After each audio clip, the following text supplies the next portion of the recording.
Hello tout le monde et bienvenue dans cette nouvelle vidéo pour mon reading journal pour le mois d'octobre.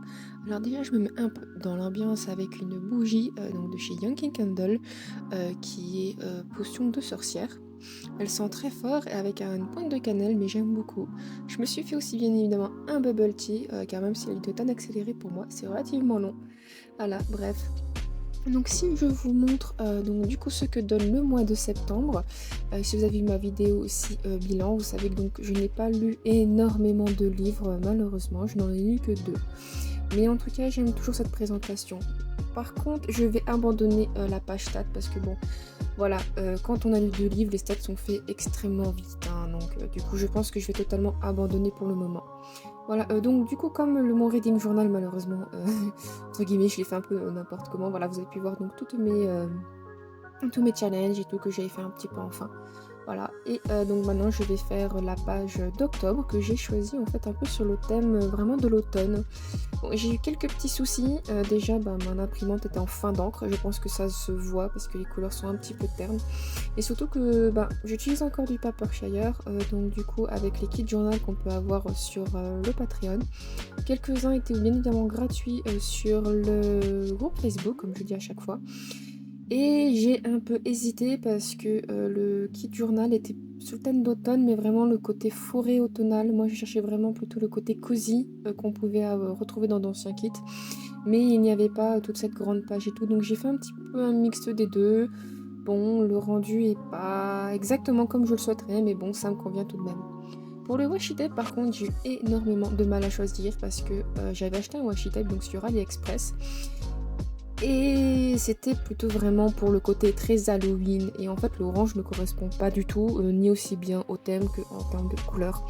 Donc du coup, j'ai préféré prendre le washi tape de Trim Chaser Art, où elle a vraiment pris ce côté aussi automne forêt. Les couleurs vont quand même assez bien ensemble, c'est pas du tout le même design que ça se voit, mais je trouve que c'est pas du tout dérangeant et ça reste quand même extrêmement sympa.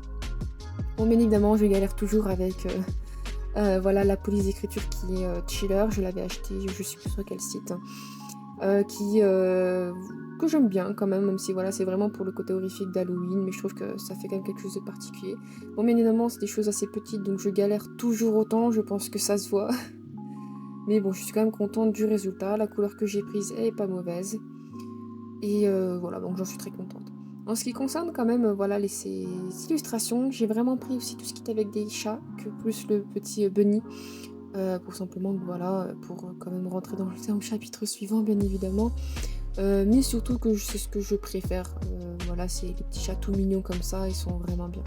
Surtout qu'à la limite, le nom me fait penser à mon petit nuage. J'avais aussi quelques... donc c'est des vieilles illustrations, les boissons, des très vieilles illustrations, ça se voit au niveau de la pâte artistique, ça se ressent que c'est un peu plus ancien. Voilà, donc que j'ai collé.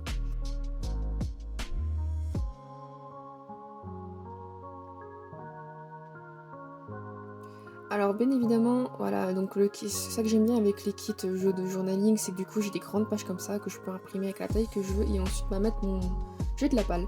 Alors le seul problème c'est que c'est très très très grand, donc il faut faire attention et bien coller au fur et à mesure pour pas avoir de bulles ou de petits problèmes. Donc là comme j'ai fait attention, je suis contente, ça c'est bien fait.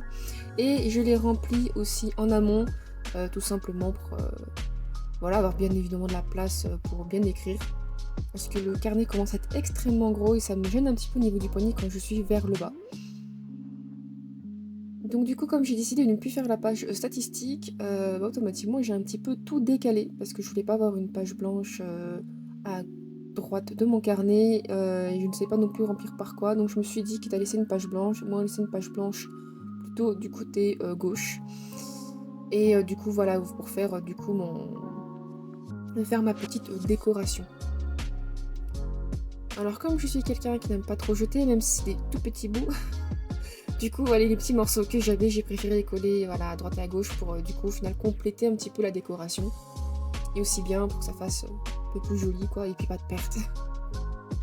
Alors par contre, je ne l'ai pas refait comme le mois dernier, tout sachant parce que je n'avais pas bien évidemment de petites pages spécifiques, de petites feuilles, voilà, plutôt jolies. C'est vrai que j'aurais pu imprimer, mais au final, je me suis rendu compte que je n'en avais pas l'utilité. C'était en fait de noter les livres qui vont sortir ce mois-ci, mais surtout les livres que je lisais, dont j'ai le premier tome et que je devrais lire. Au final, je m'en suis pas servi du tout, j'ai à peine regardé, je me suis dit que l'utilité était vraiment nulle. À la limite, bah, je garde ça pour moi personnellement, Booknote ou d'autres choses, mais je ne le mettais plus du tout dans mon reading journal.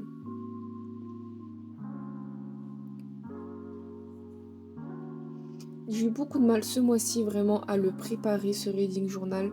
Vraiment, je ne pensais pas en fait être en galère pour trouver quelque chose qui me plaît parce qu'au final, il est pas moche, mais je ne suis pas totalement satisfaite comme que j'aurais pu être au mois de septembre ou au mois d'août. Là, j'ai l'impression qu'il me manque un petit quelque chose. Je me suis demandé si ce serait pas à cause des tampons par hasard où j'avais mis un petit peu plus de couleur.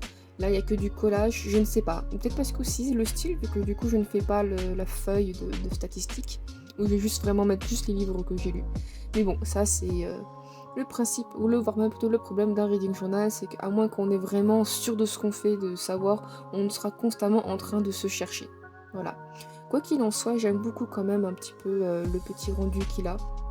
J'ai peut-être un petit peu oublié de mettre dans la vidéo une petite case où je marque livre lu, mais bon, je l'ai rajouté un peu après. Bon, après, en soi, c'est pas non plus quelque chose qui change énormément à la présentation de ce reading journal.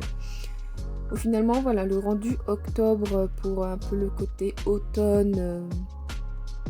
Automne vraiment, avec les tons des citrouilles, un peu légèrement qui reste quand même un peu cosy, me plaît quand même énormément et voilà. Donc quoi qu'il en soit, ça sera le visuel. J'espère que cette vidéo vous aura plu. N'hésitez pas à laisser un petit pouce bleu, à laisser aussi un commentaire et à vous abonner à la chaîne si pour ne rien louper et je vous dis à la prochaine. Bye bye.